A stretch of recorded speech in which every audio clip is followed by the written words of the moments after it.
Good afternoon, everyone. This is the Senate Fiscal Affairs budget hearing. Today we have the Department of Fire and Emergency Medical Services. Today, September 8, 2025, here in the Senate chamber at approximately 2:01 p.m. I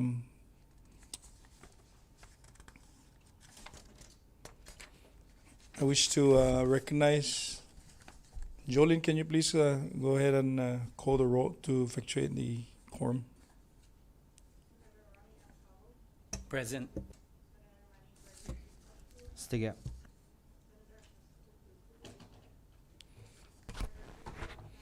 Hagee. Present. Here.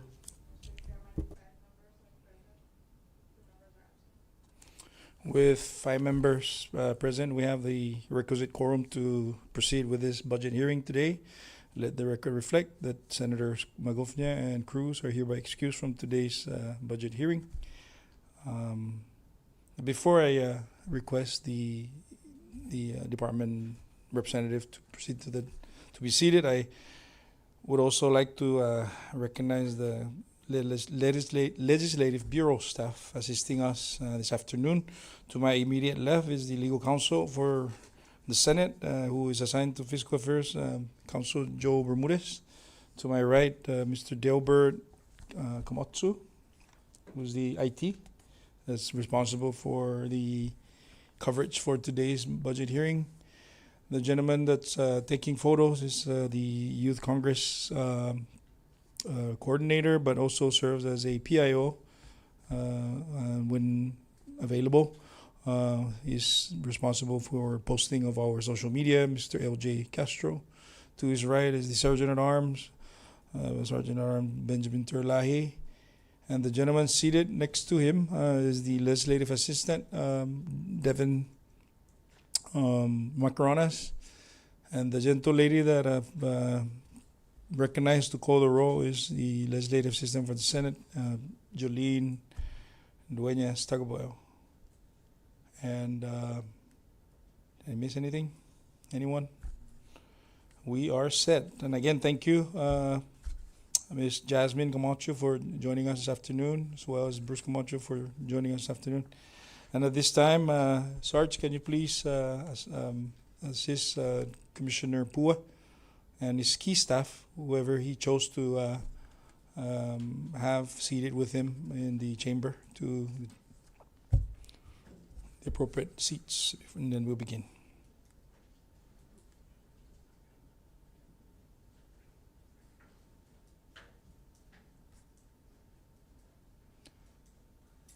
While they take their seats, at this time, the chair recognizes any member to offer a motion to adopt today's meeting agenda.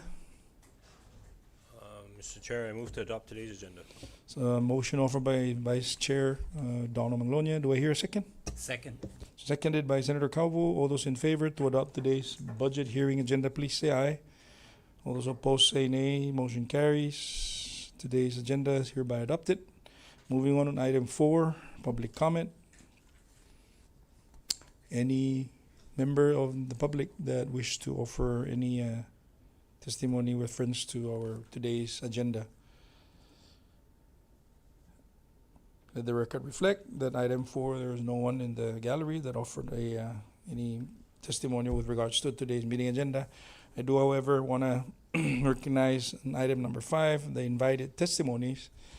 And as I mentioned earlier, we do have the Commissioner and his key staff from Department of Fire and Emergency Medical Services. And Commissioner, please state your name for the record and go right ahead and introduce your key personnel that are here with you to have this meeting today. Recognize. Thank you, Mr. Honorable Chair. Good afternoon, Honorable Chairman and Honorable Members of the Senate. My name is Juan Pua, Commissioner of Fire and EMS. To my right, this is Assistant Chief Jesse Mesa. Is in charge of the Admin Division. Deputy Commissioner Steve Mesgun. is also in charge for the admin division, over in charge of the admin division. Si Assistant Chief Manny Cabrera is the over in charge for the logistics and support division. Thank you for allowing us to participate in the fiscal year 2026 budget hearing. As we navigate the challenges of our growing community, we must provide our public safety departments with the necessary resource to ensure the safety and well-being of our residents. Defense play a critical role in emergency response and preparedness, and its funding directly affects our ability to respond effectively to emergencies, train our personnel, and maintain our equipment. Investing in the defense not only equips our first responder with the necessary tools, but also fosters community resilience. I ask you all to consider the long-term benefits of adequately funding our emergency services. Together, we can ensure that our firefighters and EMTs are best prepared to serve and protect our community. Thank you for your attention and support. Mrs. Masi, Commissioner Pua, any other of your staff that wish to offer some comments with regards to the presentation today? Thank you, Mr. Chairman. So can I proceed with my short presentation for today? Please go right ahead. Yeah. So looking at the screen, that's our budget narrative. Excuse me, Rob, the baba si the laptop.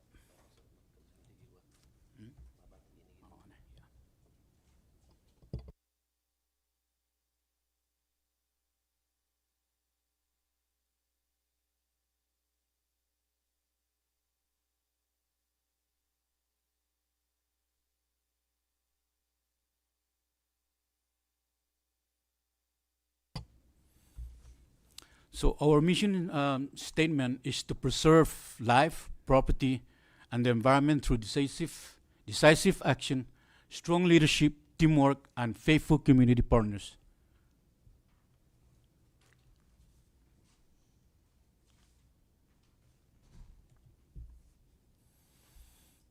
Our program overview.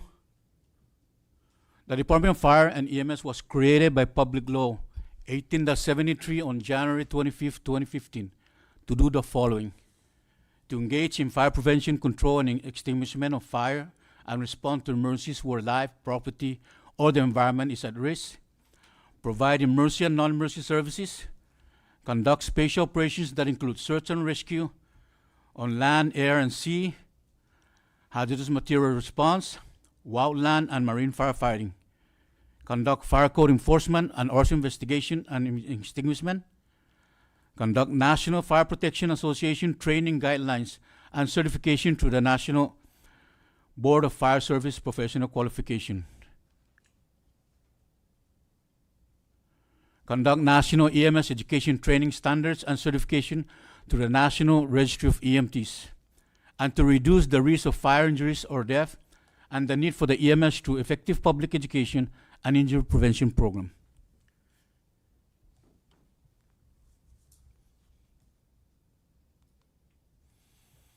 So that's the structure and the services we provide.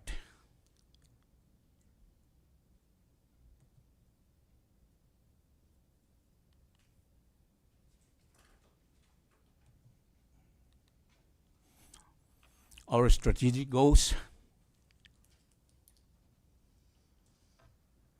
the fire station allocations,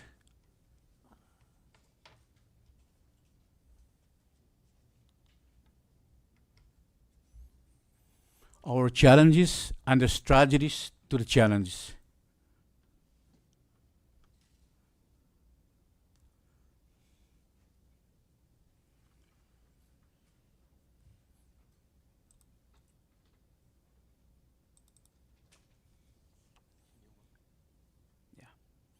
So this is our 2026 spending plan for our revolving account, the ambulance revolving account, and the fire safety code revolving account.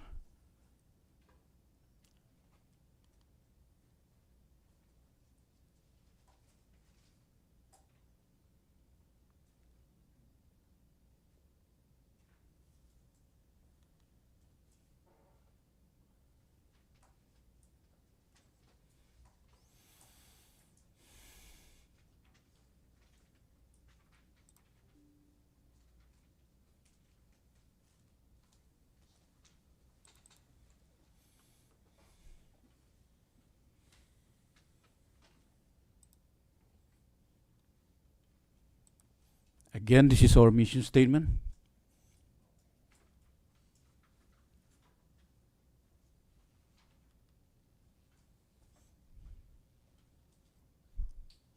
Our vision statement.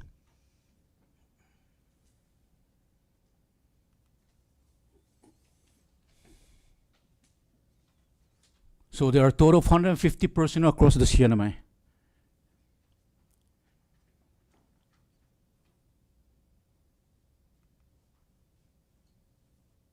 And this is our organizational chart.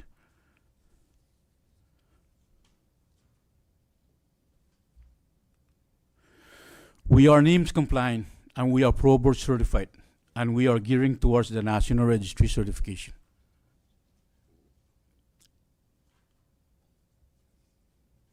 So this is our fire suppression response from 2024 to 2025. So we have a total of 995 total of suppression response. Our emergency medical services response, the nature of call, and the total number of response. So we have a total of 6,901 EMS response. Our code enforcement, we have a total of 821 number of inspections.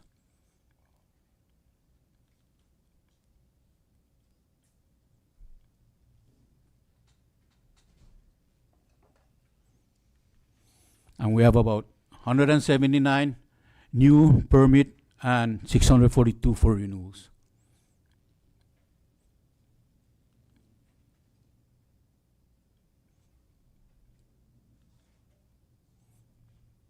Search and rescue response, we have a total of 7. The all hazard response, we have a total of 15.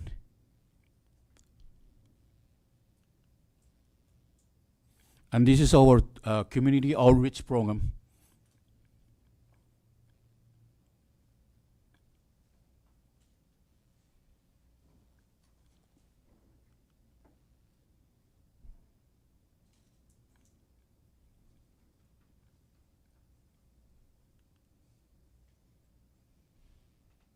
Our training. And some of this training are provided by other government agencies to the department.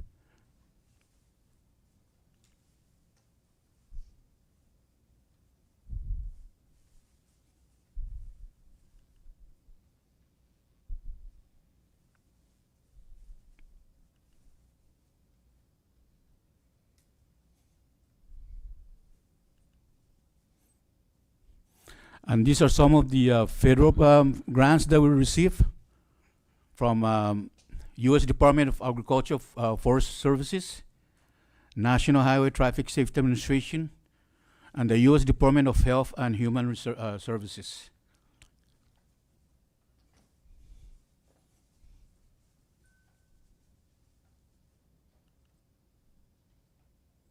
And this is our accomplishments.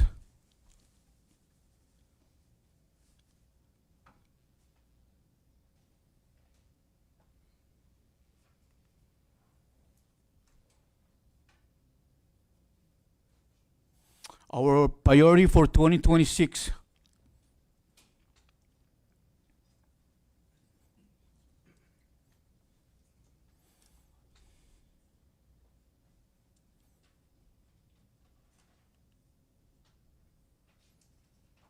Our pending projects from the CNMI EPA Clean Heavy Duty Vehicle, the electric vehicles, and the community project funding proposals for the CNMI.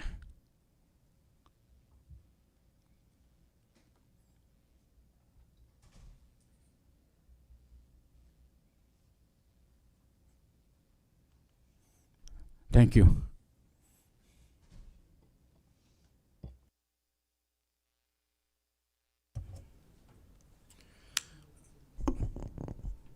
Thank you, Commissioner. Just to kind of give a and thank you for that presentation. we will drive our questions based on your presentation, and also just to kind of start out with this, that currently Public Law 24-1, you are budgeted 5.365125. The submission from the administration back in April 1st is 5.442 total, and about a variance of approximately 56,806. Before I recognize the members, any member to pose their question, I would like to ask, I would like to inform you that I've invited OGM here for the reasons that they are very critical. They are the clearinghouse entity for all grants based on the enabling statute. So at any time that there is a question that's posed about grants, I wish to have Mr. Camacho, assist with the response by if the question is posed by any of the members. No, so just we're consistent. So with that, now the chair recognizes any member to offer to pose questions based on the presentation or any real-time questions with regards to defense. Any member I recognize?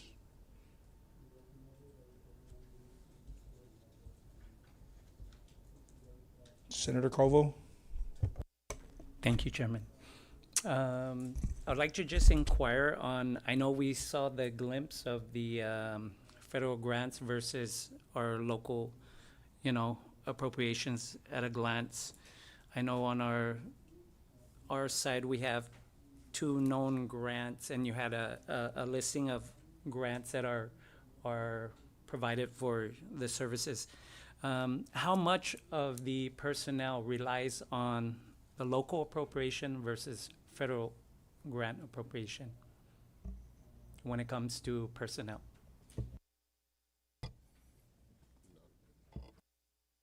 No. Yeah, 0. None.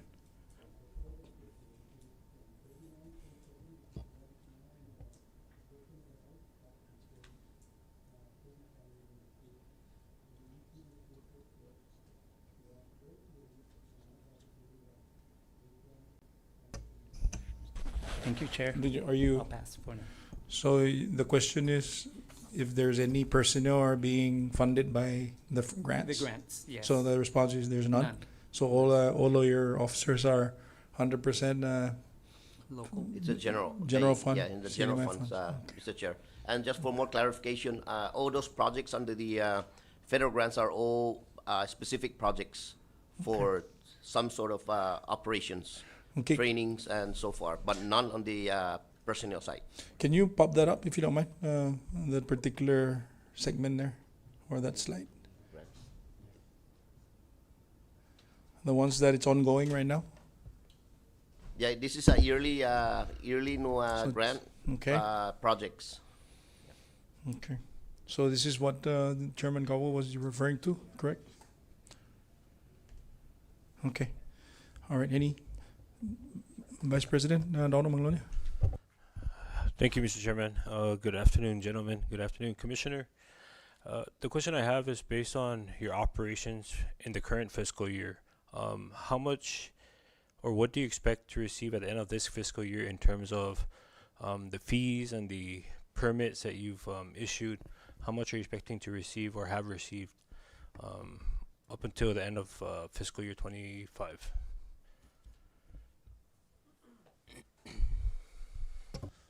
The expected funds coming out of the revolving funds, is that the question? Currently, right now, there's obligated funds that are taking place for the ambulance fee and the enforcement. However, as far as funding availability for present is only 9,000 under 1953 and negative on 3563, which is the enforcement. No, but how much is Do the we department expecting to bring in for the whole fiscal year currently? For the enforcement, we're looking at close to 30,000 times, that's 30,000 a month times 12. Anybody got a phone? 360. And then for the revolving funds for the ambulance, estimated at close to $1,900,000 some thousand annually. So almost 13,000. 1 point some, 1.3 million both accounts, in revenue.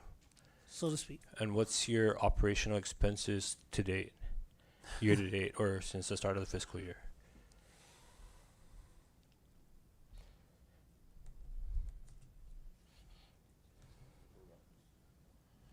So right now, what we're looking at in regards to the revolving funds, because we don't have any funding from our budget in regards to operational costs.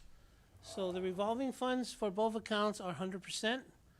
So if you look at your fuel, you're estimating about 10,000 gallons or 10,000 charges for our fuel. Estimated cost at the end of the year is about 123,000, for example. For fuel? For fuel. Okay. Communication, at the end of the year, we're looking at close to 56,000, roughly about 57. For power, we do a quarterly purchase because we are under Nighthawk.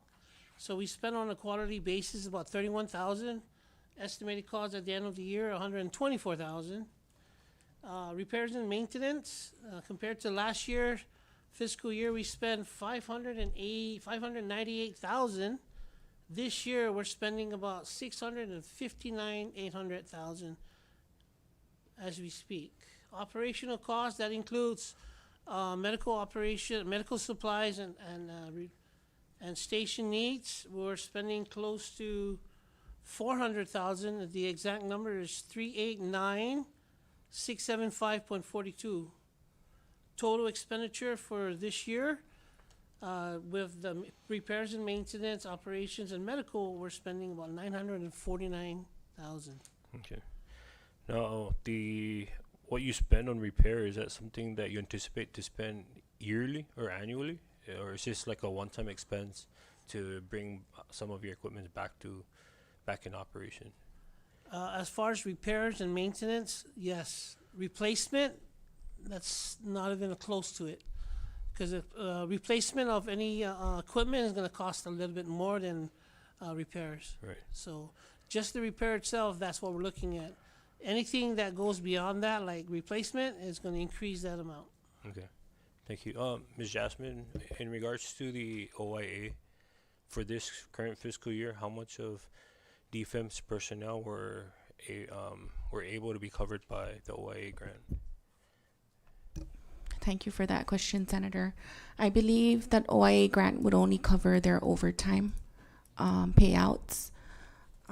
I don't have information on how much it had paid out when it first started, but I do know that they are going to get 400,000 with this new award that was just awarded about 2 weeks ago. And that one would be they're able to use that for personnel expense aside from overtime? I believe just overtime. Okay.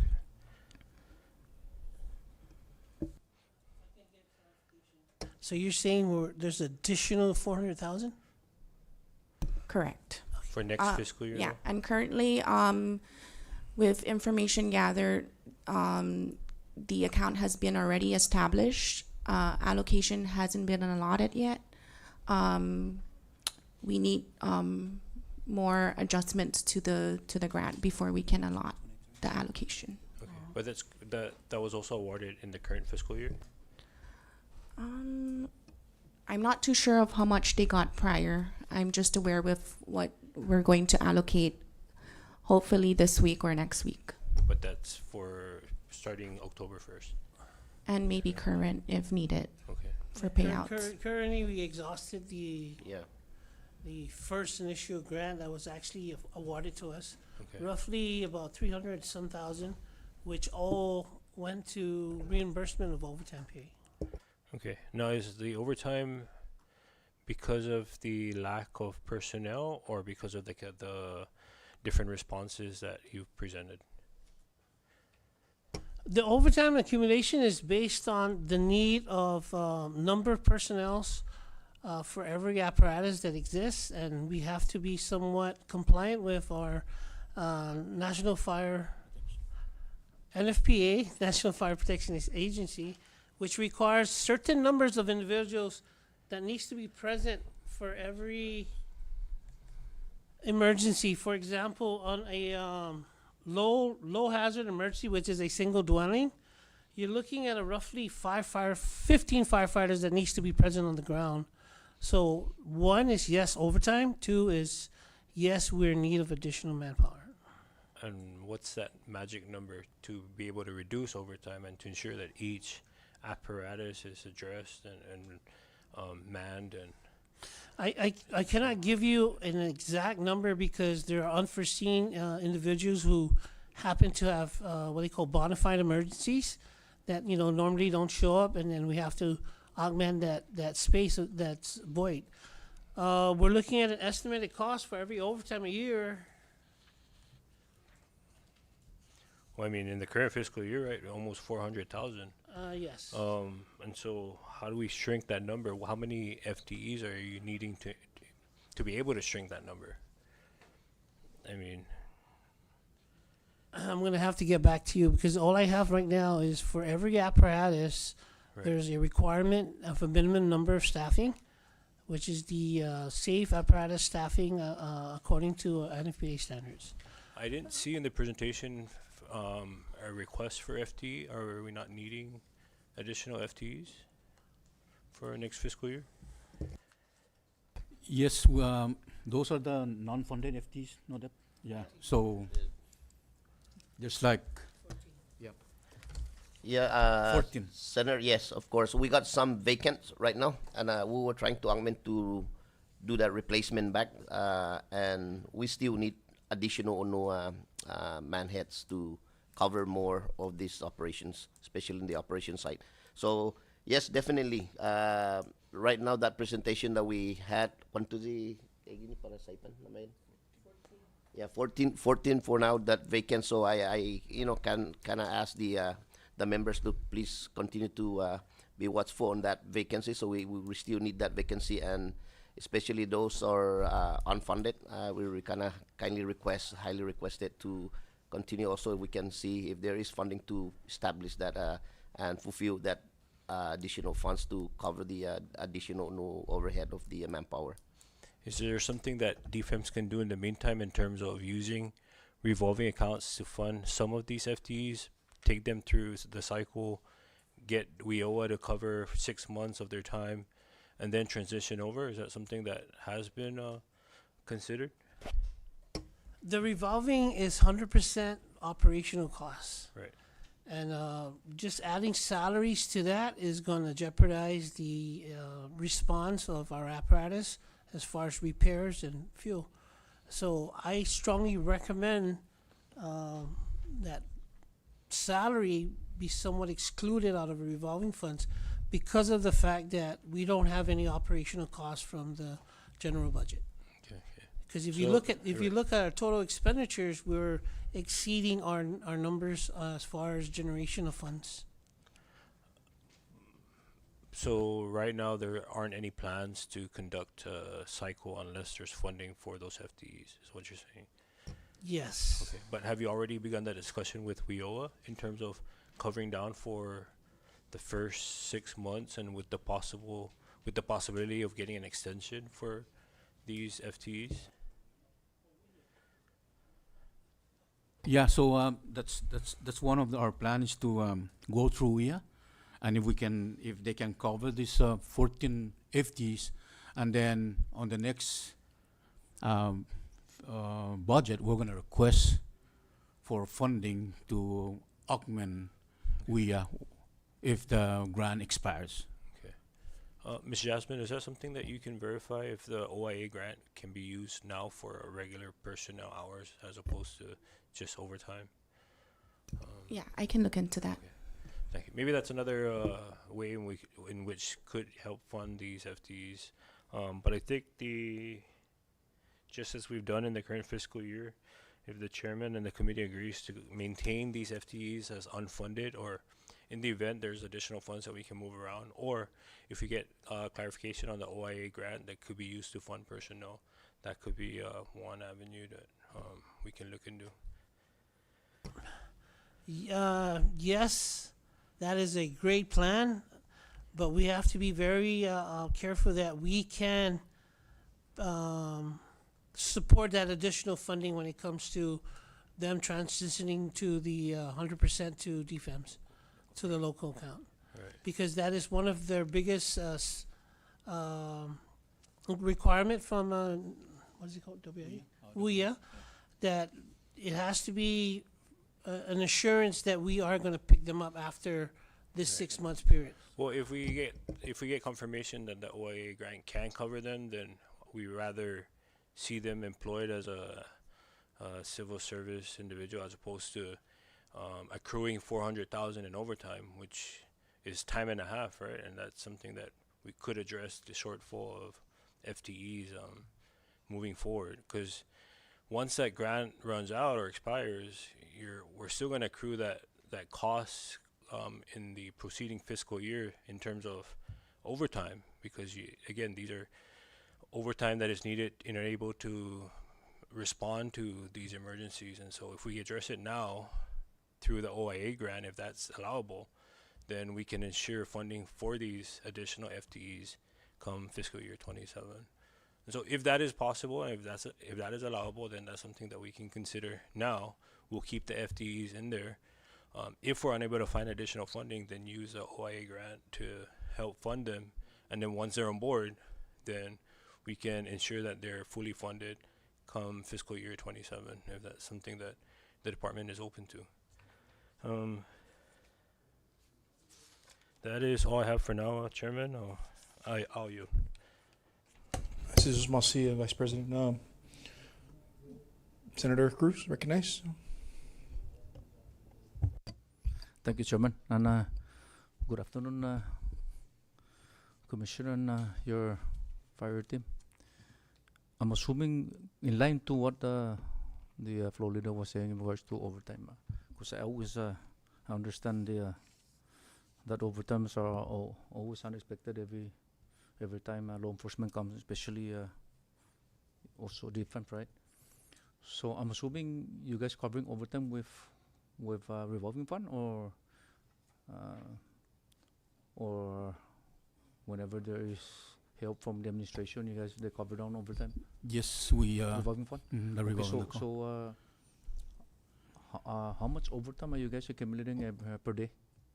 I just want to see how you guys working out with revolving fund, whether it's meeting or because we have issue with the DPS, no, and I'm pretty sure you guys also have issue when it comes to overtime because it's not an easy task, no, and we don't want our law enforcement DPMs to we don't want to drive them away, no, and because it's no longer attractive, and we really need the services to continue to deliver the services for our people, right? So I just want to see how you guys working out with overtime. Are you meeting the or paying your staff on a regular basis, or they some kind of hiccups and pullback and they receive later on? Or so do we have that kind of issue similar to DPS? Yes, Senator Low. For every pay period, we're averaging about 24,000 in overtime expenses Per day. And per pay period. so every pay period, you guys meeting the payment, or there's some delay on overtime payments? Yes, we do, and we already are looking at the schedule to revisit the schedule and So find ways to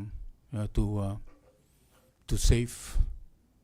no, but what I'm saying is the payment for overtime you're paying your staff Sure. on a regular bi-weekly basis, or Yes, there's a gap with what I'm trying to say is there's a delay on pay period.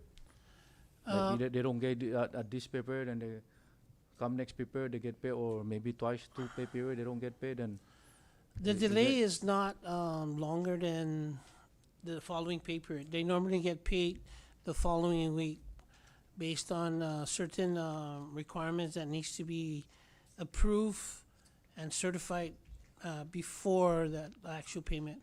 But in the previous payments, no, it's usually met every biweekly. It's just recently because of the, I believe we exhausted already that federal grant that actually was assisting us with that. That was one of the reasons why there's a short delay. But they do get paid. They get paid on a bi-weekly. Once Yes. they work for it. But you mentioned earlier about some requirements. I understand that they won't accumulate overtime unless the management outrace, right? Or there's an emergency basis that you don't have to wait for the management to say go ahead and do work overtime. If it's an emergency, they have to perform, right? So right after hours, they have to get paid, right? After what is required hours that they have to, what, 120 hours every pay period? Yes. So anything after that, it's overtime, right? No. It's 106. Anything after 106 is overtime. For that's for bi-weekly, Yes. right? So anything of after that is overtime, right? Correct. So this is what I'm trying to say is, because you mentioned about getting approved of whatever the requirement is, and I just want to make sure that our staff have been taken care of, and because they work for it already, and they deserve to be paid. Otherwise, it's gonna build bad morale. No, I work so very hard, and then if it has to take. But if it's not taking that time, so many runarounds to get paid, then it's okay. I just we want to make sure that our personnel are taking good care of it, because after all, you guys' job is to protect lives and property, and we want to make sure the subordinate they deliver the service, so management deliver the good treatment. No? So I just want to make sure, because not because I'm a good friend of defense. I'm also a former law enforcement, and I know how hard it is to become a public service 24/7. No? Some say they don't work 24 hours, but what that means is any time that you're called, whether you're off, you have to respond, no, on an emergency basis. So I just want the general public to understand what does that mean. You're not working 24 hours a day unless there is overtime. But what I'm trying to say is to be clear that you guys are 24/7. Anytime, even though you're off, your daily, you're off unless you're sick. But if you're on an annual leave and they call you in because of emergency, you have to respond, right? So just want to make sure the public understand that, because some say these guys 24/7 they're working. No, it's when they call you in. So again, I appreciate all the support to the subordinates, so that can be able to continue the daily job, not to protect our people out there. So thank you, and I thought it's the same situation with DPS, where they get so much work overtime and they're still not getting paid for a couple of pay period. That doesn't happen. No, Senator. We try our best to. In 3 senatorial districts, they're all the same, right? All the 3.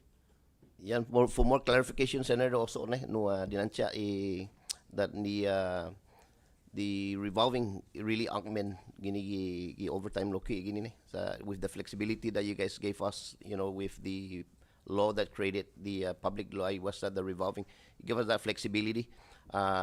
Lo likfinomo no kulang wadi di na klaseng palatsa kanta na no na limo 24/7 ingga ni faya manggaygi station niya logi go nagwa masusede ke no dung honggizo na siya finena pimanggaygi lugar ne pos izige debita na primero da si Jesus Maxi ni on recognisa loki tautomami no importante na we come up to an understanding na tanay huzong para iminawlig i komunidad ta ne so tazeng gagawam zo talo ne no supportasyon mizo agin no dan i-member daw go fag-ready siningi na hunto in aatan naman po sin credit card ang importante departamento za iningi mas debita na za hululo ne sa maparewa masya manuit za guma masusedi sampai manggaygi tau ta para fan manasisti No, situ masih, Mr. Chairman. Thank you, Deputy. Last question, Mr. Chairman. Okay, now I know that Saipan has more revolving fund because more activity, no, more population and stuff like. In the event Tinian and Roda don't have the revolving fund enough to cover overtime, do you assist them or they have to find another way besides? Senator, we're Yes. we're assisting Okay. both islands. Okay, thank you. Yeah, No further definitely. question at this time, Mr. Chairman. Thank you, Senator Cruz. I see Senator Paul Manglonia. Go ahead, President. This monthly chairman, I just want to kind of understand the numbers here.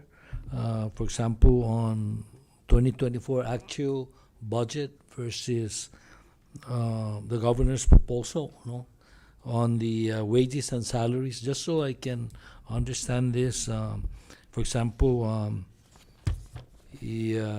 for administration, the actual is 261, but the governor's proposal is 532.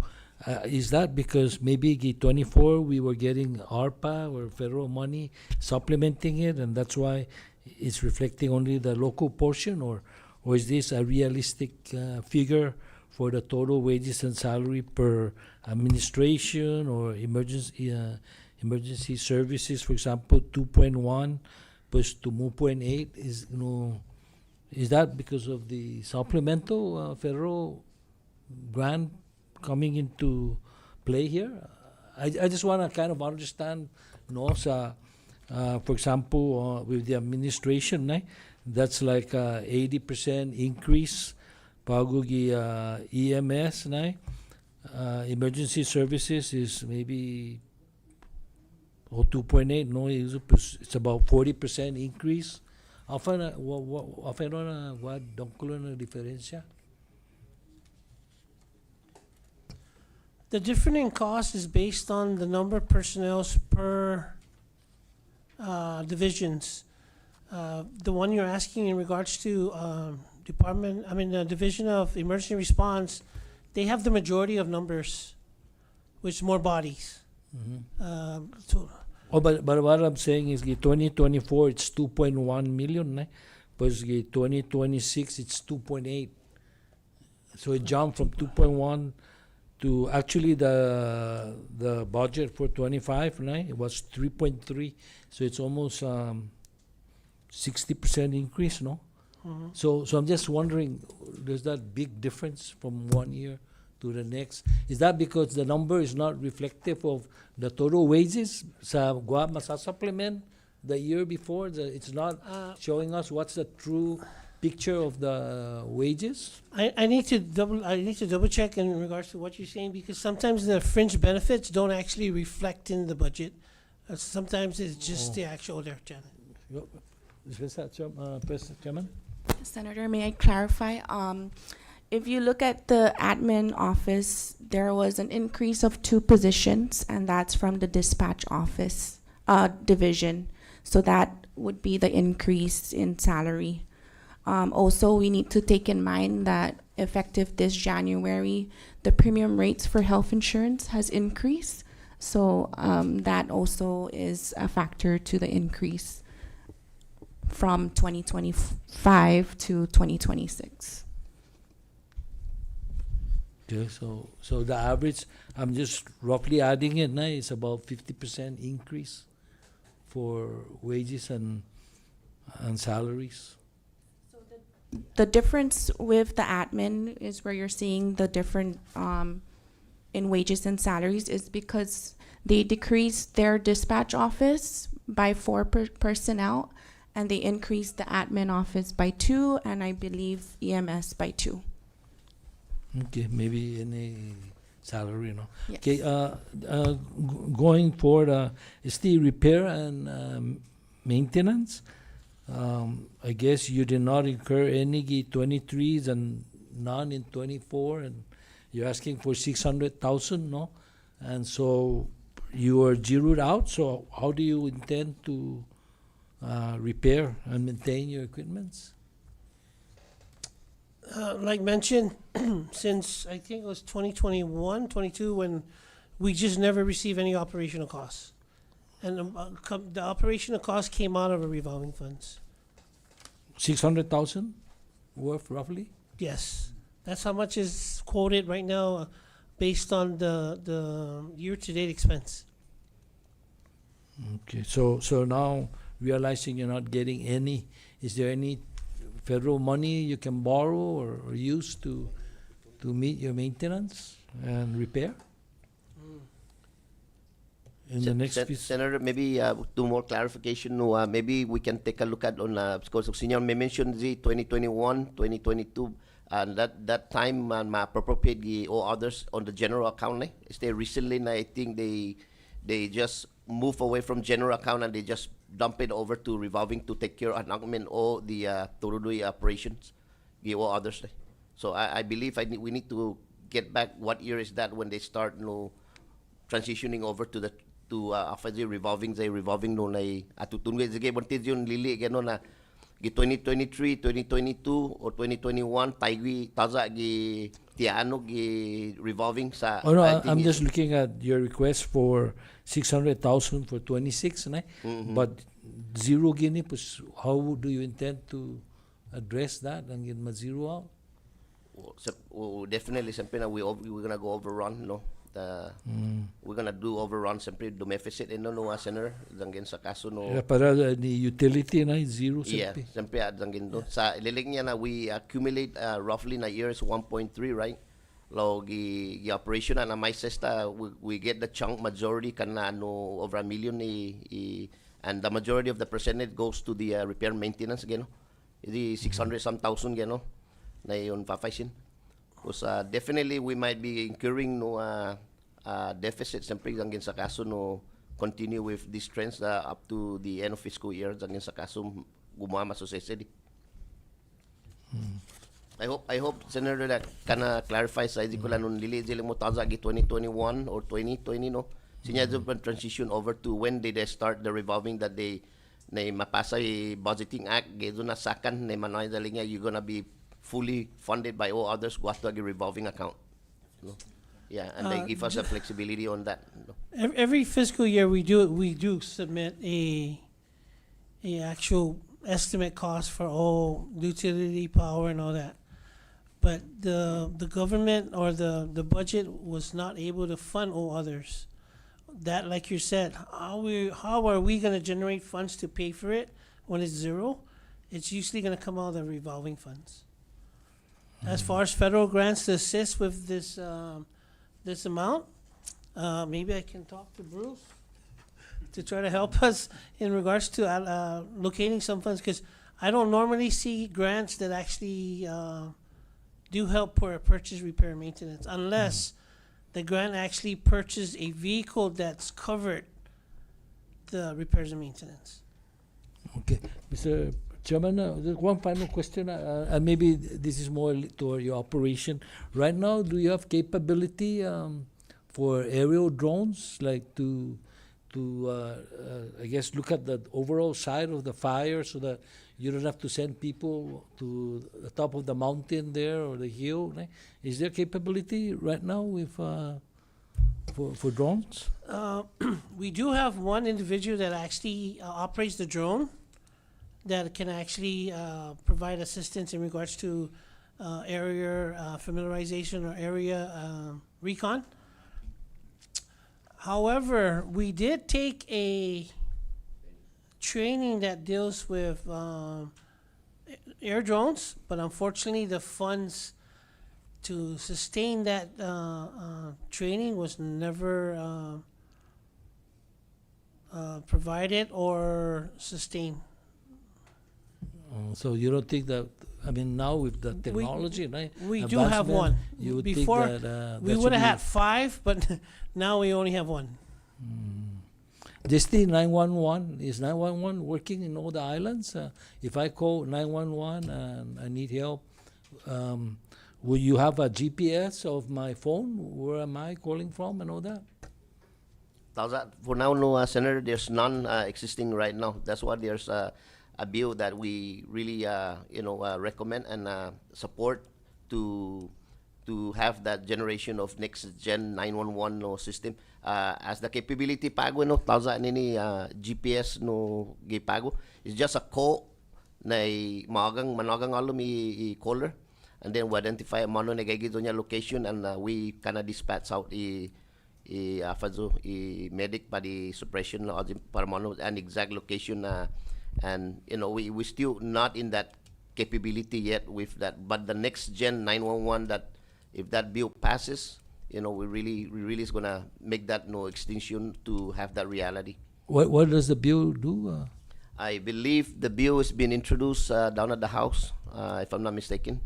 But you know, bill or no bill, I'm thinking that this should be a main goal, right, for Right. defense, especially when you see autonomous vehicles in San Francisco driving all over the place without a driver, and the development in drones, no, and advancement in technology.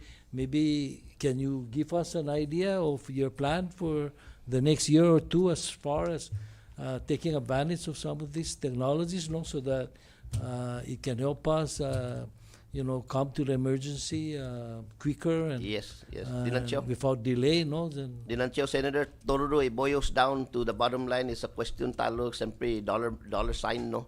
Kasi no, buntin mo na, tagigini bunti, wajota no linya no fufuntun didi no lo technology gaya gi menotes ta it's a matter of manggaya gi menotes ta lo isalapi ko mano ne gagi isalapi gaya si Bruce gitati dinancio they're always ne looking for money, yes. but you know, right pues okay. hope na at tutuleno na no senators ano sinya o guadloki kampo gi nasunya no ste mano sinya ta fan majuda. Okay, thank you, Chairman. Thank you, Senator Paul. Before I recognize the next member, I wanted to pose this question, and since we're in the grant section, Mr. Komochi, would you like to share a thing or two about what the OGM can actually do to assist some of these agencies? And while Mr. Komotsu's taking his seat, I want to ask Commissioner, with regards to all the federal grants that you're getting every year, I know that it's you mentioned earlier, it's only operational, not. How does that? Is just dollar for dollar? If you ask for $10, they give you $10, and that's just it. There's no administrative cost associated to that. That goes back to the government. To your entity. It's Senator, it's a one-time funding for that amount that we were given. So next year we have to request again for that. Okay. So maybe like 6 months prior, no, you already submitting. Okay. Yes. So okay, thank you for that clarification, Mr. Kamatsu. Is there anything that you feel what you just heard, the exchange between Senator Paul Manglonya and DFEMS with regards to assistance for drone capability, drone training, so that it can be sustainable, as what was mentioned by Chief Mesa? There was one, but there was no continuity of such funds. Therefore, the sustainability of such ceased to exist.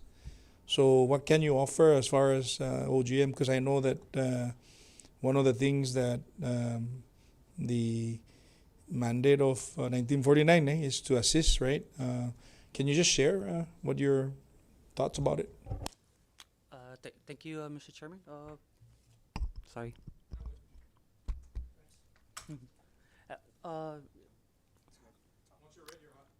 Yes. I just have a question. The drone that you guys got, was it fairly funded or was it local?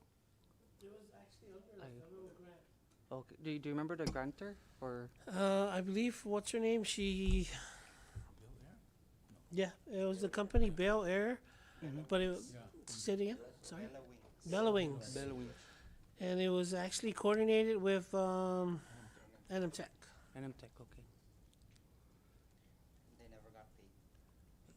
Yeah, we were supposed to actually take a pilot license, but there was additional fee that's needed to that. Okay. Well, I guess now that it's the OIA for full year 2025 just closed. However, I believe in the next grant cycle would be for year 2026, and it should be opening by January, like the first week of January. So I can definitely work closely with you guys for. Yes, definitely. You're gonna be seeing me down at the grants office. 100%. Deputy Commissioner, thank you, Bruce. So just so you're saying that it's capable. You think that you can seek a grant that would allow them to Yes, to improve capability of such area of discussion. yes, Senator, definitely. Okay. So I want to flag that information, and I appreciate. This is why we're having that office to be here, so that we can maximize the use. And I know there's a lot of agencies that are asking, but I think in reference to DFEMS, I see that a lot of it is self-sustaining with their revolving fund to push through every year, but also maybe that could be a solution to cutting down man hours. If you can fly the drone and do a spot check with regards to where to if there's a forest fire for that matter in Rhoda, for example, or even in Saipan. I don't know how that works. I mean, those are the folks that can guide through with that, but just the opportunity really to assist them to realize that and make it sustainable if at all possible. No? Yes, Senator. Also, if I may add, I'm also helping DPS, because DPS was also interested in getting a grant to upgrade their RMS system. So I guess the request that Senator Magnolia was talking about to help with the modern 911 calls, I think that's probably a great idea, that if we could also add that into the grant Okay. proposal. All right. Together with DFEMS, do a joint or like a, how do you say this, a multi-agency collaboration grant. Okay. I think it would strengthen the proposal to You already started the narrative yes. for the grant. Yes, What you just said, yes. Well, the DPS side, right? Senator. Please include the FMs. Yes. Yeah. And then before I recognize Senator, thank you, Bruce. You're welcome to remain seated there. So just in case another popped up. But before I recognize Senator Castro, I want to recognize our Guys, good Chairman, that's a very, very good idea or plans, and I hope that will be included on the repair maintenance. Because if you look at our every year expense is about roughly from 6 to 700,000, and hopefully if there's any grant that can assist defense on how to shoulder that cost. Thank you, Mr. Komatsu. Chief Thank you, Chairman. Dispensa, my concern right now, quite frankly, is the climate of what's happening. There's a lot of businesses closing over the last several months. Is there any concern with regards to the reduction of the revolving fund because of the closure of businesses? Or is that Yes. something that...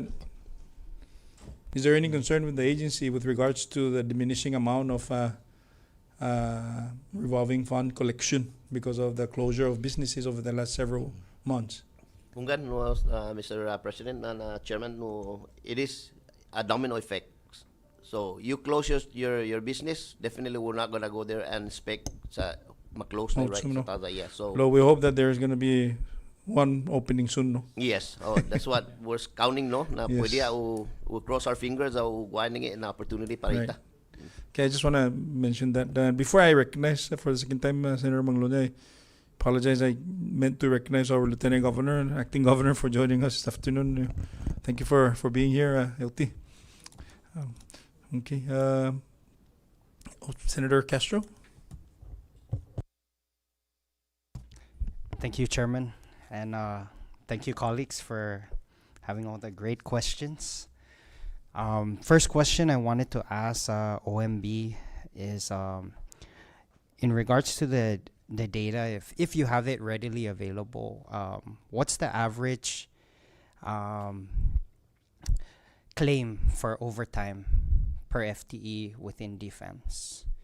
Is it usually 10 hours, or maybe Commissioner, you can answer that better, or is it 30 hours? So right now with the current schedule that they're working is the 120 hours, which is 14 hours given. Okay. 14 hours. Because the amount that was mentioned, I just wanted to find out, because it's been the same like for since the 90s. Overtime, it's always overtime costs, and of course it's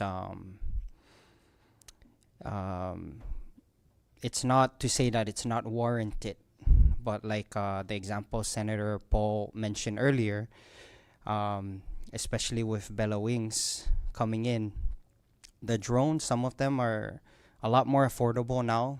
They have thermal cameras. So for example, if there's someone missing out in the backside of the island, it takes several hours for DPS to get their boat to the other side. But the drone, and I want to commend DFAMS for deciding to be very innovative, and taking a building in Tanapak that's been abandoned for years and trying to convert it into, that kind of decisions really, help save costs but improve outcomes. In regards to the drones, that's it's unfortunate and it's at no fault to DFAMS, but this is where, Chairman, I'm saying,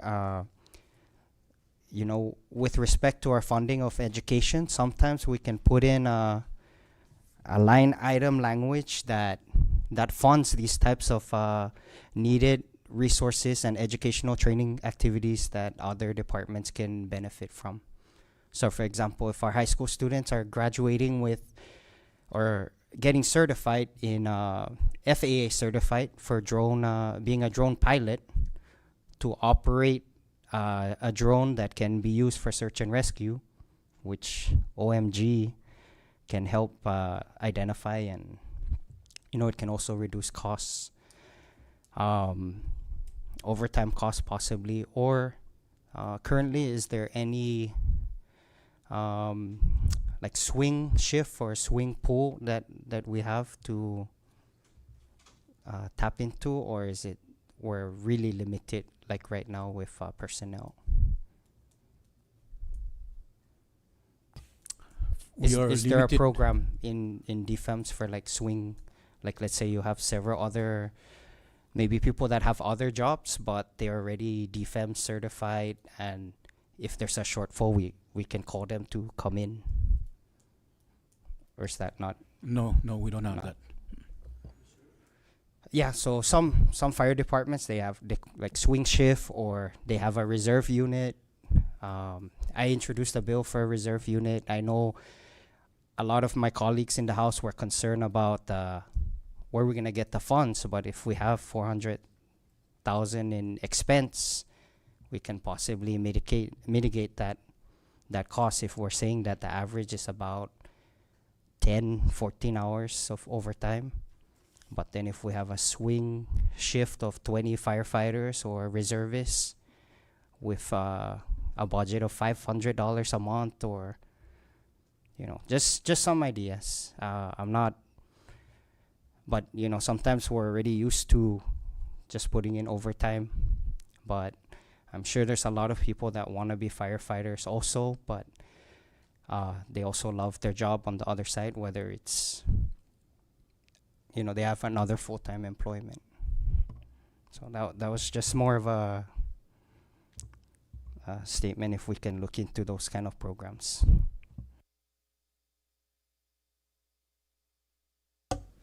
Thank you, Senator Castro. Recognize, we start with Floor Leader Maloney. Go ahead. Thank you, Chairman. Just going back to the whole overtime issue, do we currently have firefighters in California? Yes, sir. How many do we have there? There's 4 of them. 4. Is this an annual thing? Is this something that we send our firefighters to, or is this on a emergency response basis? It's an annual thing, Senator. And right now we're moving from having the firefighters to be solely involved. So right now we're gonna we're opening it to the community, so that way we'll get more people from the community, and just few for firefighters that have the leadership position to guide the civilians every to give forest fire. So the 4 that are out there, are they assisting or are they there for training? They're there for training, and they're there on that leadership position to You- assist the civilians that were with them. How many civilians followed these? If I'm not mistaken, it's like 15 civilian. For more clarification, sir, is they are activated on a needed basis, and the 4 that are actually out there right now, they are there to assist with the fire, at the same time attend to some leadership training, so that when time comes where they need to be deployed again, they wouldn't have to fall under a certain unit. They'll be a standalone unit. That's what they're. That's pretty much the target, is CNMI becoming a standalone unit. Because right now they're currently matching them with other states to combine their firefighting duties. So the 4 that are actually there are also taking training. And the 15 that accompanied them are there for training as well as They're there actually to assist. the fire. And who funds the? That's under the forestry grant. And if they were when these individuals come back, would they be at any? Would they be qualified to take on tasks that Senator Manny had brought up in terms of filling in or covering down or assisting DFEMs with any response when it comes to fire response? No, there are a whole different trainings, separate trainings from forestry, which is a wildland fire, and structural firefighting. It's 2 different trainings. Okay. And the 4 that are out there, are they in similar position to you guys, or are they firefighters? Most of them are they have the fire crew supervisor position.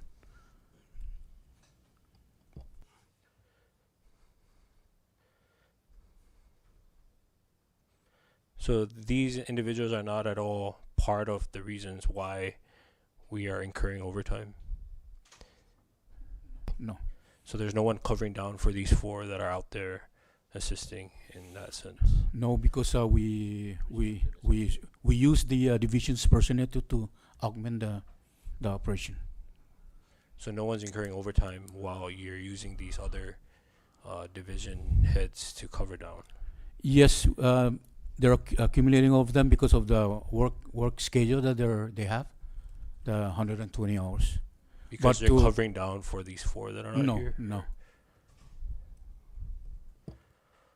Because I'm trying to understand. So if the 4 were here, regardless, these people that are covering down would still incur overtime? Yes, Senator. Okay.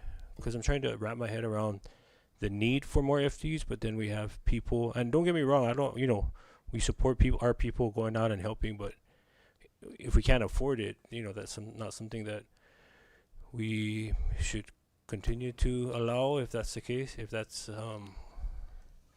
costing us money that we don't have. Yeah, at the same time, Senator, there, inisang takti na nila ano gina wildland fire. That's one part of the projects that they grant. The grant also covers para often a training gini para magigini. So that's why it's kind of even trade of supporting that while they're giving us also additional funding for our operation down here. No, so it's a kind of win-win situation both ways. Though sa again, wa kumason gini mo gi guasta loki makinota man ma-provide gini nino na grant. So we get some sort of additional boost cutters, whatever material directly needed to the wildland fires. Okay. No, so natan kulan nililing mo na sinya buntian manhono no sinya mo na we need to cover that. Yes, but at the end of the day we still need people. We still accrue overtime no matter what. Even if those four employees are back here, we're still incurring one way or another.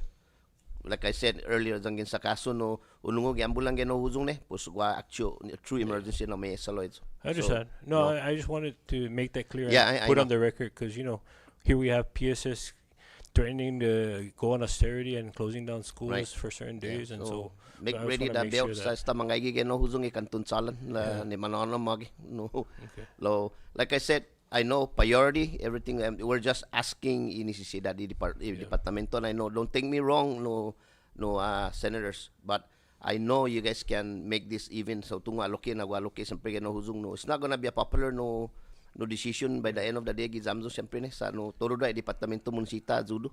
Lo, when it comes to our side, we're not asking a luxurious kind of funds. We only ask, like I said, I stated in Rota, loke na inisisidad i departamento como survive gi pare timonisakan za hakuni mona za todo ha juday komunidad then we're fine. We're okay. So we don't need to ask for a big amount na para waloke luxury gi za hita gini sa. I think this is not the time, and we understand. We accord amon na position ni mangay gi pago gi durante nesti problema ta gi ekonomiya ne. So No, thank you for the clarification. And then one more clarification with OMB, Ms. Jasmine. The volume on the special fund, particularly the one for defense, what does that consist of? Based on the volume 2, right? Is that what it would be? Special fund? Volume 1, yeah. There's a budget of 4.8. Can you break that down? 4.8 million?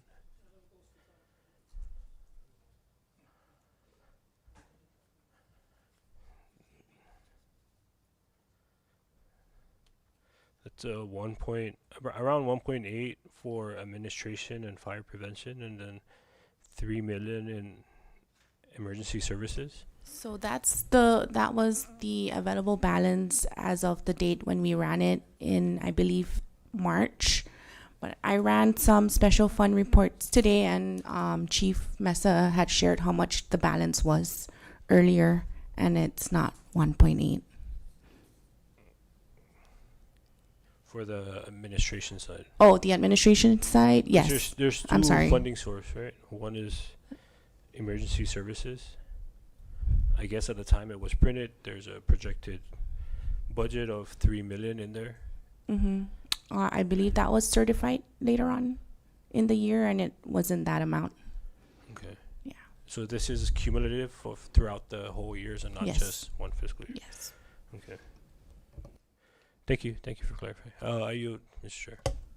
Thank you, Floor Leader Manglonia. Recognize Senator Cruz. Mr. Chairman, and going to fire prevention, I know that you have cases now on dry season to do fire break. Do you have any equipment for like fire break to prevent grass fire Senator, or forest fire to? bisa di pagaw sa sangan na di tuang men back win-win situation gi departamento ni forestry na adududet magino eno siya na equipment pus ini na ta procure ni sa do taloki equipment gini eno na fondo.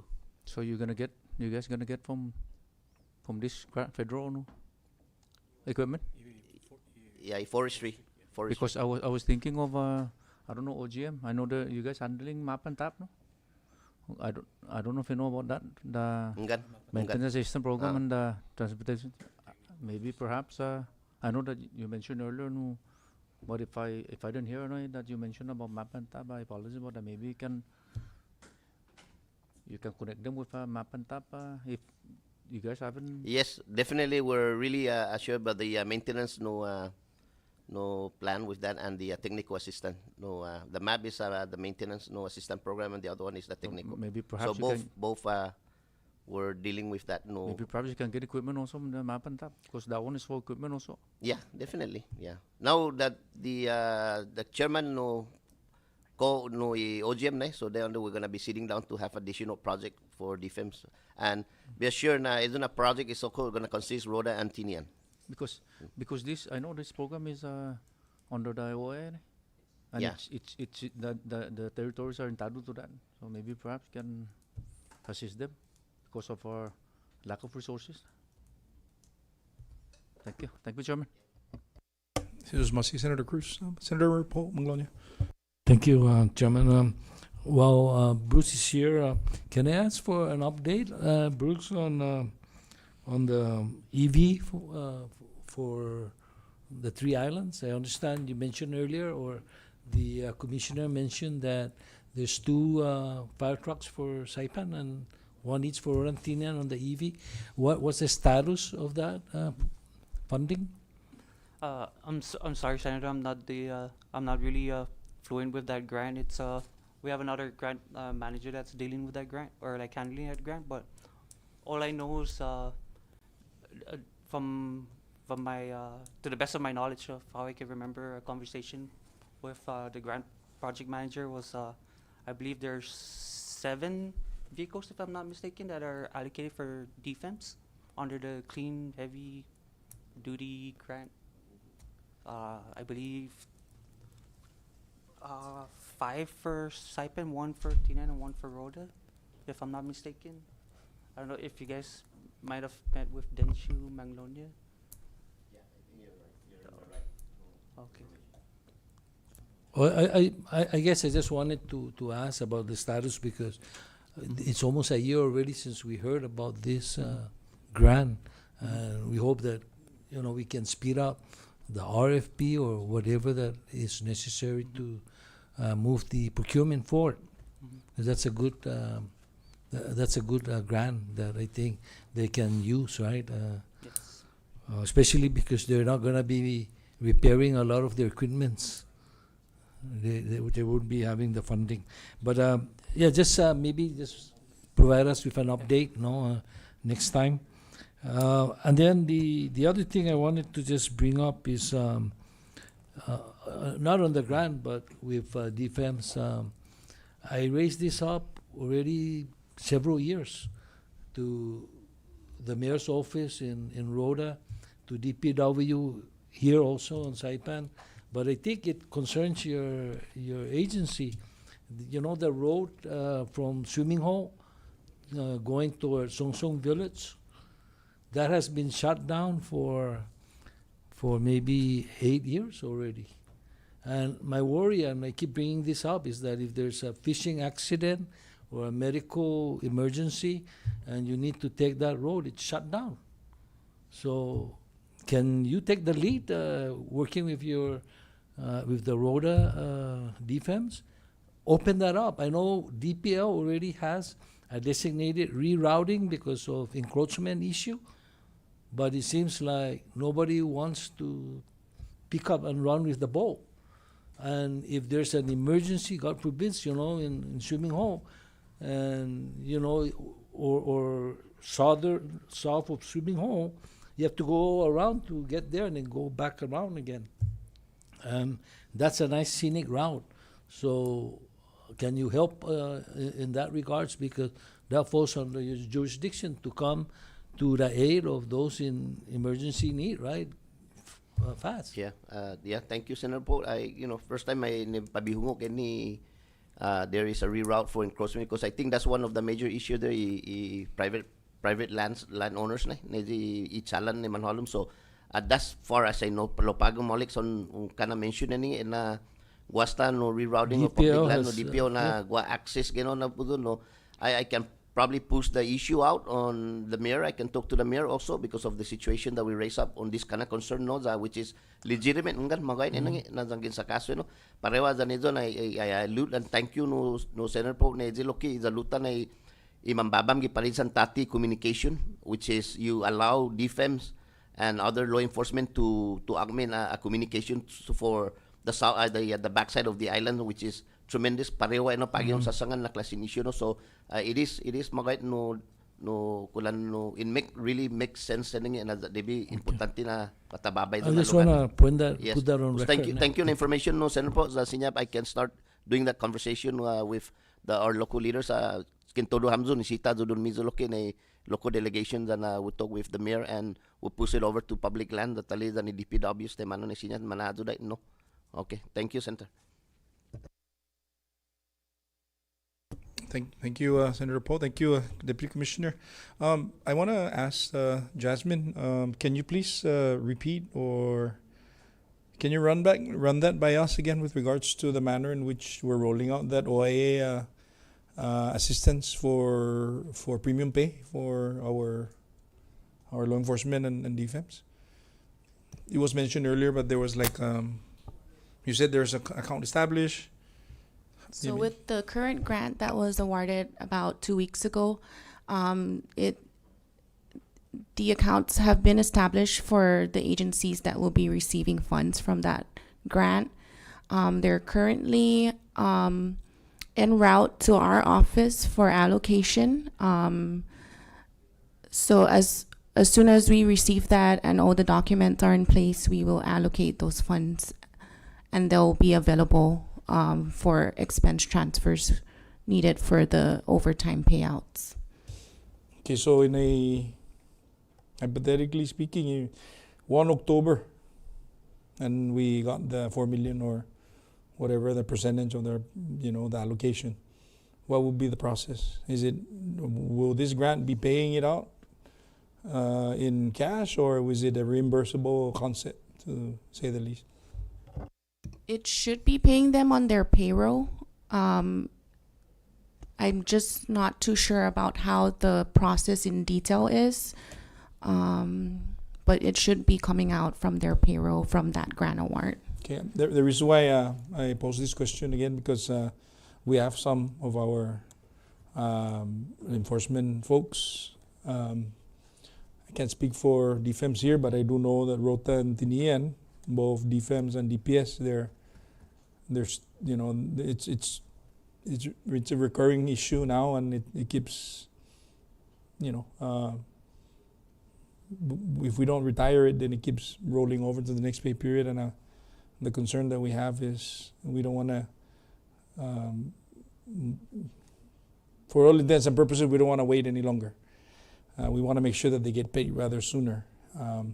What guidance can you clarify now that there's an account established? What kind of guidance can you provide the committee so that, and I'm probably certain that because we're live, maybe I'm hoping they're watching, so that there's that consistent dissemination of information real time from your entity. We're hoping that it'll be payout this week. I will work closely with the grant manager from the CIP program, and we're hoping that it will be paid out. Okay, have the entities that are mandated to submit the requisite documents, have they done their part? As far as Tinian, DFEMS, and Rhoda, yes. They've submitted through email. Okay, what about DPS for Tinian and Rhoda? I'm not too sure about that. Okay, can you please assist the committee to, and I know I will be checking, Senator Cruz will be checking also, and other members of but we really need to get them paid. Yeah. I can't overemphasize the importance, and I appreciate your assistance with this, Ms. Camacho. So can I circle back on the earlier conversation, Commissioner? We touched a little bit about this 911. What's the situation right now with 911? Who answers 911? Is it DPS or you? So both DPS and fire are at the same facility. So and there's like 5 lines, landline. Correct. So whoever picks up the first call, they will disseminate the appropriate services. What about for Luta and Tinian? How does that work? Yeah, it goes through DPS. So DPS. Oh. Okay. What about our communication system? Handheld radio, cell phones. Because if my recollection serves me right, there are some instances where they're using their phones for communication. I mean, can you qualify that? There are places in Nigeria, they're dead spot. Good. But right now, since the first net came in, we've seen some resources that the Homeland Security has provided for the So Homeland responders. Security is the entity that provided The communication Communications, okay. improvement of the communication. So does that extend to Rota and Tinian as well? Yes. No, actually, ni pabify sino no chair ko manong refer ko luta o antinian or just. Well, when I say DFEMS, Yeah, I'm so- talking about CNMI. Right. Okay. So I just want to clarify because very unique road antinians kind of different idunya aspect here. Sa Saipan is being assisted or being handled by Homeland Security. No, po sa Lutan Antinian probably I'm not really sure Lutan Antinian idunya gi pulisya logi defense side. We were partnership than preparedness from CHCC in regards for medical. So si Mr. Warren, Director of Warren Vilgomez also assisted us for both island a communication handheld radio that we supported for Rhoda and Tinian right now. So it's different. It's not linked to the first net. No, for now, Izzy, Mangay Gini Pago that we got here is it's just within Saipan na operation. That's why I want to clarify that. Yeah, So I want to it's request, not- Dep, Yeah. respectfully request that let's link up Rhoda and Tinian also with. I don't know how the chips work, but you guys are the SMEs. Right. And it's troubling for me personally to know na we're in 2025 and we're still struggling with a communication system like that with the, and I think the conversation needs to be made and taken very seriously. Yeah, it is. It is. And again, I couldn't help but to appreciate the presence of OGM because he's tracking this thing and see what kind of guidance that you can do. Yes, and definitely Rhoda itself got a grant for communication, so that's what we're working right now. Also, so, What is the communication? for? It is to enhance and upgrade the communication Rhoda. That's when I was a deputy commissioner in Rhoda. Okay. I wrote a grant where the grant was assisted by OGM, so we ended up having a grant for communication. So we're in a row right now with the island communication operation. No, So no na grant no Dep. Is it just to procure the equipment Yes. and then let the what about the operational aspect of it? So then make sure it's sustainable. It's gonna come back again, so we can request at this time at that moment. Luta urgency, we need the communication, so they gave us a grant to start up with that project. So we requested additional to continue the maintenance. So okay. So maybe can you talk for that? Yes. Let me recognize Mr. Komatsu. Can you chime in? Yes, Mr. Senator. So DFEMS right now on Rhoda, they have the radio repeater grant. It's a map grant. It was awarded around 2020, and then there was issues with the amount. So like the next grant cycle again, they submitted a supplemental request, and it was approved. So now they have the funding available for that repeater system because from what I'm aware, not the whole entire island's covered with the radio.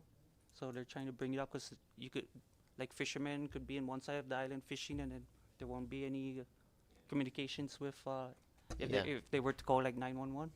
So currently the grants, to a request from Mr. Steve Meskun here, he submitted a request for an extension to the grant. And the extension's been sent as of last Friday. I submitted it, and most likely it's gonna get approved. So Is that just for procurement of the infrastructure, or yes, definitely. For or it covers the ops? it's just like pretty much the equipment right now. So what about what are we gonna do with the operations, like the maintenance, O&M? So when we applied for it, the strategy, because of the amount, and it was a maintenance assistance program grant. So what we did is we tried to get the infrastructure, the equipment up first, and then come around when everything's established, like with a TAP grant. The strategy was to go with a TAP grant to do operations in the future. Can you give another page of responsibility to Deputy Commissioner Mesungun to the MAP? And while we're at it, no, Mr. Komatsu, put TIQ also in Yes. Luan. So, Yeah, so, maybe they need the same. yeah.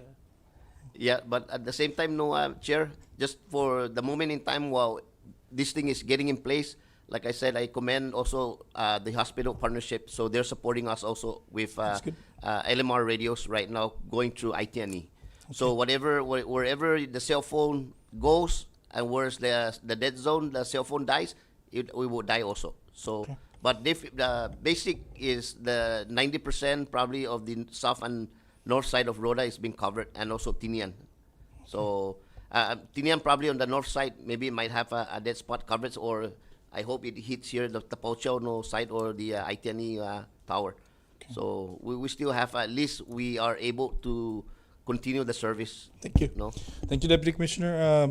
Thank you, Bruce. And again, I know this is budget, but everything kind of compasses with the funds, no? Chairman. I recognize Interpol. Yes, yes, Chairman. But back to the main concern being raised by the chairman is to be able to be on Rhoda or on Tinian or on Saipan, anywhere, and when you dial 911, they know where you are, whether you're in Sabana or in Mount Tapocha or Ladera, Tinian. Because right now, let's say I'm in Rhoda and I dial 911 because of an emergency. I'm a tourist or a visitor there. I mean, how do I get help? Naturally, I'll dial 911, right? And they'll pick it up in Saipan? No, Senator. You cannot even dial 911, right? Yeah. So I would have to know the number for DPS. And so, see, that's a big problem, right? We need everyone in the nation, USA, right, knows that if you have an accident, it's 911. So I guess the question is, when can we have that capability? We need to take this seriously, and if we need to find money, there are several sources. One is 702, because 702 funding can pay for infrastructure. This is so critical, and this is not the first time we raised this. Last time we raised this, I remember we were told there was some funding coming forward, but I think we need to be very clear now that you have to come up to us and give us your plan next time, working with DPS and the hospital or whoever, right? And give us an overall plan when we can realize, how soon we can realize that anybody in the cinema, they dial 911, that they will know where I am, and it doesn't matter what island you're on, and that all I need to do is just dial 911. I don't need to know any hospital number or fire or police. I think it's important that you report that to the legislature and give us a plan, and we'll help you out as far as the funding. Back to grant money for antennas, right? Basically, you're talking about putting up cell towers, right? I want you to know that under the fiber optic legislation, which we passed 25 years ago, ITNE or Docomo or whoever, when they provide this fiber optic service or cell phone service, they have to provide it on an equal basis to all the islands. And so they're required. We're just giving them time, but they should eventually be able, ITNE or Docomo, if they want to provide service, they should be able to cover the whole island sooner or later. So you guys should be meeting with them, and they should be working with you to work out on sharing the cost of providing coverage to the islands. So I just want to point that out. Thank you. Thank you, Senator. Thank you. Thank you, Deputy Commissioner. Thank you, Senator Poe. Any other member? Okay. I will recognize Senator Calvo first before I go to the right side. Go ahead, Chair Calvo. I know we're on the topic of grants and knowing the operational, costs and the overtime and everything. I am an educator by heart, and I notice that you guys usually come and do your outreach, fire prevention, and safety educational needs. Do you receive any form of sub-grants or anything related to that fashion to help, I would like to see if they can, how Senator Manny mentioned, in regards to the educational aspect. That's something to look forward to, because you guys do a wonderful job in the school environment, and see how we can help tap into other sources that will help fund. Most especially, I know we have priorities of personnel, but we're looking at the seriousness of your operation, where it comes to your fire, repairing items, and all the depreciation and other items that cost. A lot of it's, we got to pay for overtime, and this and that. But when it really comes down to it, the service provisions for the people. And another thing brings to mind is the data. Your data drives, performance. The 911 call. I know we had it earlier placed up, but even grants based on performance. How is your return on, improving, emergency preparedness? Are your stats as far as emergency services increasing, decreasing?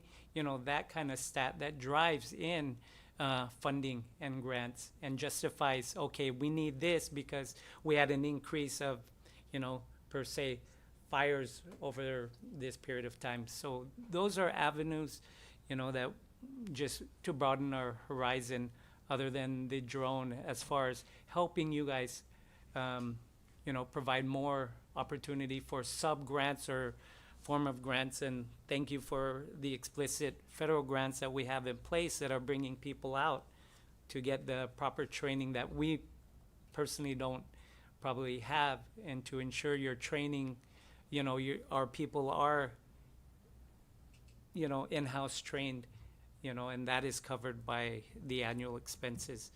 And then I know with the chairman, with the fiscal analysts, and we're looking the operational expense, the 1% OPA fee, that's another big concern. Where are we going to grant that from each and every government entity to ensure that 1% goes for the auditing purposes? That was one that the committee was looking into. So these are some helpful hints, but I thank you guys and commend you for the educational aspect, and hopefully we can explore more funding sources through the grants on the educational, outreach, prevention, and safety for our kids. Tap into that avenue, because you guys do it every year annually, and if you're not getting some sort of something aside, and that educates the kids, we see how we can go through that source as well. Thank you. Thank you, Chairman. Aziz Masi, Senator Calvo. And one more time for Senator Manny. Recognize. Thanks, Chairman.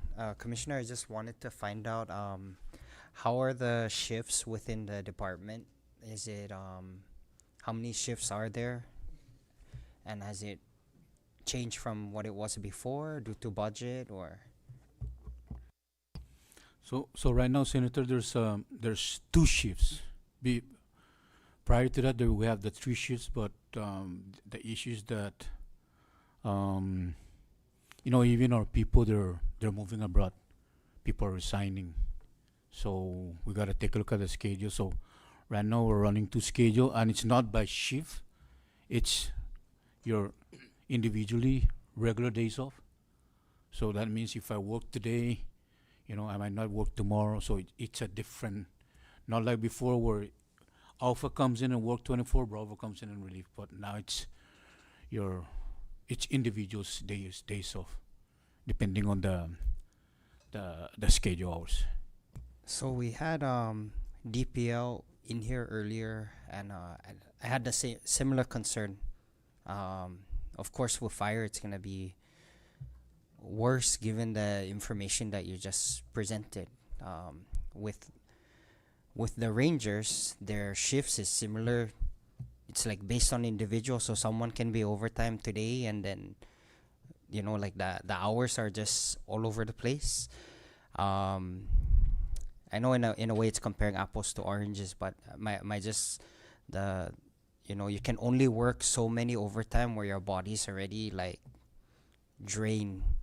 So what I wanted to say is we need to look into the data too. Is that possibly the lower pay, and then the stress of the job and then the compensation of wherever the firefighters are going to next, or EMS, because it also costs money. The more people we keep losing, we have to have more academies, and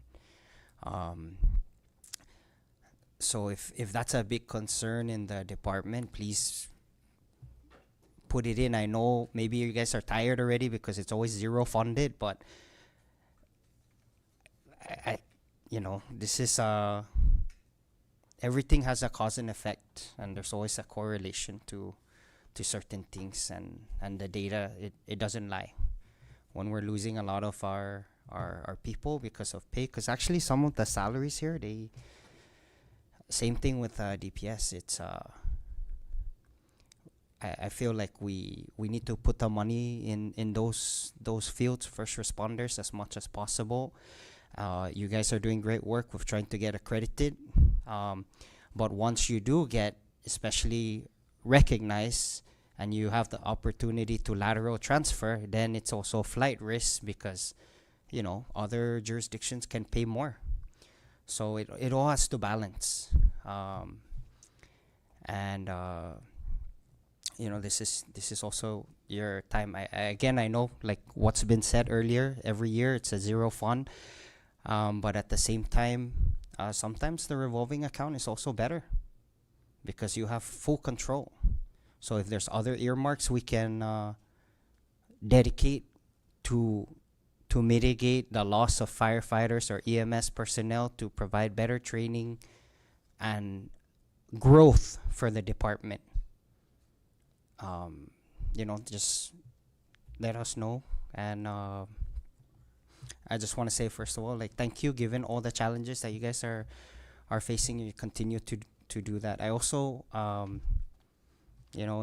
wanted to ask if there hasn't been a survey done, maybe work with someone, a maybe not any of you guys, and survey the firefighters, and let's get the real sentiment of how they're feeling, and so we have better data about the conditions. Not to say that you guys don't already know it, but maybe sometimes when we have a third party conducting a survey, we can get more qualitative information. And in regards to centralizing the dispatch, yes, we are one Marianas, but at the same time, if we're gonna make the 911 across the CNMI, we need to make sure the person answering the phone knows every village. Because I experienced that, for example, before, when the call center was in Guam, and I'm explaining, no, I'm in Aslito. They're like, where's that? So technology is good, but we also have to invest in the personnel to align with the technology. Thank you. Okay, thank you, Senator Castro. I think we're creeping up to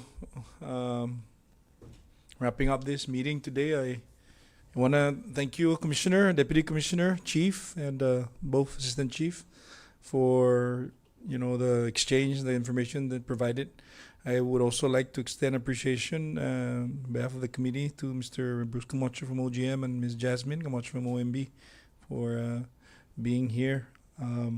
It's going to be I'll say it out loud, it's going to be a challenging year for the budget. You guys can see it, and you are witnessing it real time. But we'll always do our best to make sure that we fund as much as we can the priorities to sustain our services to the government. No? And we'll continue to ask that we work together in whatever capacity you represent. So with that, before I call for an adjournment, I wanted to remind OMB and OGM that tomorrow's budget hearing continues 9:30 in the morning with Department of Lands and Natural Resources, and then in the afternoon is Public School System, and then on September 10, at 9:30 in the morning is Department of Public Works. So I respectfully ask that prepare for possible, link with your agency that you represent, primarily the grants, with the agency that I just mentioned. So just in case there is a question that is posed by the members or the department that we're inviting to present their budget. So with that, I recognize Commissioner, did you want to say something before we adjourn? Sorry. Thank you, Mr. Chairman and Senate members, for allowing us to show our challenges and strategies. But we also believe that with your support, like what Chairman said, we can face any obstacles, sa pare komunidad tasti. So on behalf of the department, thank you so much. Thank you, ni attention, Ms. Chief, recognize. Hi, again, thank you for everybody being present today. The three concepts that I would like to emphasize, and I'm hoping that you can take that into mind or to heart, is to make sure that the department maintains the sustainability to current personnel for the department to provide the services that is required. The second one is maintain a structured, sound sustainability of life and safety, not only for our personnel, but also for the community. And lastly, reassurance and support of the department's revolving funds to maintain the critical needs for our operational costs. Thank you. Jesus Masi, Chief Mesa. Any further? Nothing further. So again, the LB staff, thank you for your assistance today, and for those that are joining us in the gallery and also on Facebook or the cable television. I appreciate your participation today. So with that, any member to offer the motion to adjourn today's budget hearing? I move to adjourn today's budget hearing. So offered by the floor leader. Do I hear second and seconded? All those in favor of the motion to adjourn this budget hearing, please say aye. All those opposed say nay. Motion carries. The Fiscal Affairs budget hearing stands adjourned at approximately 3:50 in the afternoon. Thank you, Jesus Masi.